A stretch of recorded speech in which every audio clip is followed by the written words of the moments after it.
दोस्तों, सोमवार के दिन भूलकर भी नहीं करनी चाहिए ये काम। दोस्तों, सप्ताह में 7 दिन होते हैं जिन्हें हम बार कहते हैं। रविवार, सोमवार, मंगलवार, बुधवार, गुरुवार, शुक्रवार और शनिवार। इन 7 दिनों के विशेष नाम है जो कि उन दिनों के नाम पर रखे गए हैं जिन्हें अपनी आंखों से देख सकते हैं। हर बार का संबंध किसी न किसी देवता की उपासना से जुड़ा हुआ है। जिस देवता का बार होता है उस दिन उस देवता की शक्ति अधिक सक्रिय होती है, और यदि हम उस देवता से संबंधित नियमों का पालन करते हैं तो हमारे जीवन पर इसका गहरा प्रभाव पड़ता है। इसीलिए हमें यह जानना जरूरी है कि किस दिन किस देवता की उपासना की जानी चाहिए, कौन से काम करने चाहिए और कौन से नहीं। लेकिन आज हम सप्ताह के पहले दिन यानी सोमवार की बात करेंगे कि व्रत आदि में क्या करना चाहिए और कौन से भगवान का व्रत रखना चाहिए, क्या खाना चाहिए, किस रंग के कपड़े पहनना चाहिए, सुबह कितने बजे उठना चाहिए इत्यादि आदि के बारे में बात करेंगे, जिससे कि हम सभी नियमों का पालन करते हुए अपने दिन की शुरुआत से लेकर रात तक अपने इस दिन को शुभ बना सकते हैं। तो चलिए जान लेते हैं सोमवार के दिन क्या करना चाहिए। दोस्तों, अगर आप अपने जीवन में कुछ सीखना चाहते हैं तो हमारे चैनल को सब्सक्राइब कर लीजिए और इस बेल आइकन को जरूर प्रेस करें। कमेंट बॉक्स में लिखें ओम नमः शिवाय। दोस्तों, सबसे पहले बात, सप्ताह का पहला दिन यानी कि सोमवार भगवान शिव की आराधना का दिन माना जाता है। वैसे इस दिन का अधिपति सोम यानी कि चंद्र भी है, इसीलिए इसका नाम सोमवार रखा गया है। इसीलिए सोमवार के दिन भगवान शिव और चंद्रमा दोनों की ही आराधना की जाती है और व्रत रखा जाता है। सोमवार को शिव जी के लिए रखे जाने वाले ब्रांड शीघ्र ही फलदायी होते हैं। इसीलिए शिव जी के भक्त इस दिन अपने किसी इच्छा की पूर्ति के लिए तथा सुख समृद्धि और शांति के लिए सोमवार का व्रत अवश्य रखें। वैवाहिक जीवन सुखमय हो तथा अच्छा जीवन साथी मिले, इस कामना के साथ कुंवारी लड़कियां विशेष रूप से सोमवार का व्रत रखती हैं। दोस्तों, दूसरी बात, ज्योतिष शास्त्र में सोमवार के दिन को विशेष रूप से भगवान शिव और चंद्रमा से जोड़कर देखा जाता है। इसीलिए इस दिन वे सभी काम करने चाहिए जो कि भगवान शिव को प्रिय है। भगवान शिव के मंदिर में जाकर गंगा जल अर्पण करना चाहिए और भगवान शिव को विशेष रूप से प्रिय बेलपत्र को जरूर चढ़ाना चाहिए। शिव जी को चंदन का लेप भी लगाना चाहिए और आटे की पंजीरी का भोग लगाना चाहिए। रात्रि में चंद्रमा को अर्घ्य भी अवश्य देना चाहिए। इससे जीवन में सुख समृद्धि और धन की प्राप्ति होती है। दोस्तों, तीसरी बात, भगवान शिव को सफेद वस्तु है अत्यंत प्रिय है।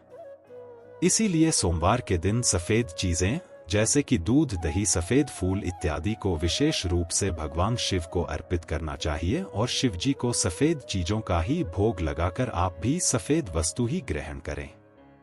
इससे आप पर शिव जी की कृपा अवश्य बरसेगी। इसी के साथ ही सोमवार के दिन सफेद रंग के वस्त्र धारण करना चाहिए, अत्यंत शुभ माना गया है। दोस्तों, चौथी बात, वास्तु शास्त्र के अनुसार सोमवार को किसी आवश्यक काम के लिए घर से बाहर जाने से पहले आईना जरूर देख लें। आपके काम बिना किसी रुकावट के आश्चर्यजनक पूरे हो जाएंगे और आपको यश भी मिलेगा। दोस्तों, यह काम है जो हमें सोमवार के दिन करनी चाहिए। लेकिन कुछ काम ऐसे भी हैं जो हमें सोमवार के दिन कभी नहीं करने चाहिए। पहली बात, सोमवार के दिन काले रंग के कपड़े पहनकर शिवजी के मंदिर में भूलकर भी न जाएं। व्रत आदि में भी काले रंग के कपड़े कभी न पहनें। महिलाओं को सोमवार के दिन बाल नहीं धोने चाहिए, इससे पड़ी बार पर गहरा असर पड़ता है। सोमवार के व्रत में व्रतधारी को थोड़ा संयम रखना चाहिए, इससे शिव जी क्रोधित हो जाते हैं। सोमवार के व्रत में व्रतधारी को फलों में नाशपाती का सेवन नहीं करना चाहिए, शुभ नहीं माना जाता। दूसरी बात, सोमवार के दिन मांस का से बंद करना वर्जित है। इसके विपरीत शिवजी का व्रत रखना चाहिए या फिर शुद्ध सात्विक आहार, दूध, दही, फल इत्यादि का सेवन करना चाहिए। दोस्तों, तीसरी बात, सोमवार के दिन किसी का अपमान न करें और बुरे अपशब्द न निकालें। इससे जीवा पर बैठी मां सरस्वती का अपमान होता है और ऐसा बुरा व्यवहार सोमवार के व्रत में तो करते ही न करे, व्रत टूट जाता है।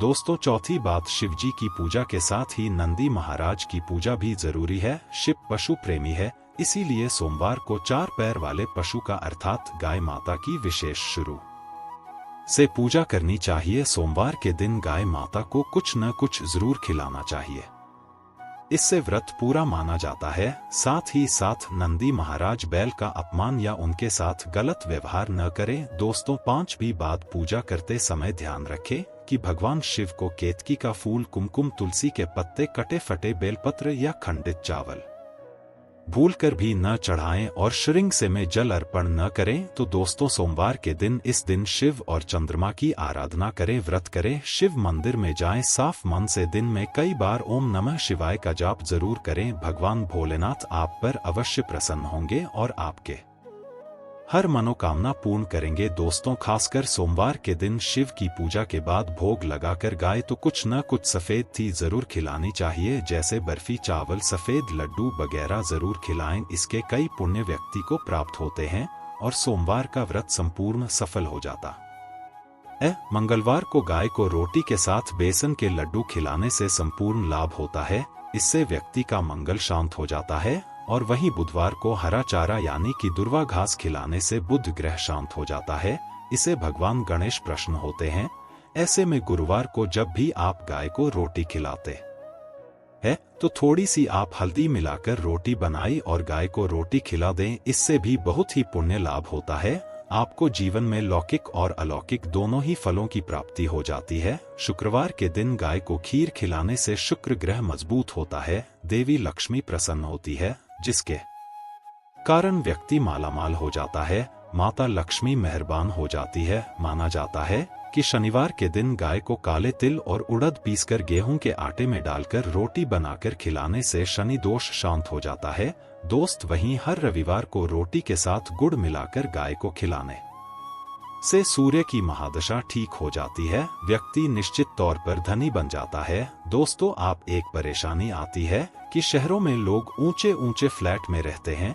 फ्लैट सिस्टम होने के कारण गाय को रोटी खिलाने में जिसे भी परेशानी आती है, उसके लिए एक उपाय है। आप जिस सोसाइटी में रहते वह गेट कीपर तो जरूर होगा। आप पहली रोटी बनाकर उस गेट कीपर को जरूर दे दे। जरूरी नहीं होता कि आप अपने हाथ से ही गाय को रोटी खिलाएं, आपके घर से तो रोटी का भाग निकल ही गया ना, इसीलिए आप गाय को रोटी गेट कीपर को दे दें। जब गेट कीपर गाय को रोटी खिलाएगा तो गाय आना अपने आप शुरू कर देगी, क्योंकि नियमित रूप से जिस घर से गाय को रोटी खिलाई जाती है, गाय अपने आप ही उस घर के दरवाजे पर आना शुरू कर देती है। फिर जब गौमाता आना शुरू कर दे तो कोशिश करें कि गेट कीपर से उसके आने का समय पूछ लें, फिर उस समय जाकर गाय को रोटी खिला दें। दोस्तों, एक बार जब आप अपने हाथों से गाय रोटी खिला देंगे तो वह जरूर अपना भोग लेने आएगी। गाय एक निश्चित समय पर आकर सबके दरवाजे से अपना भोग ले लेती है। थोड़ा समय आगे पीछे हो सकता है,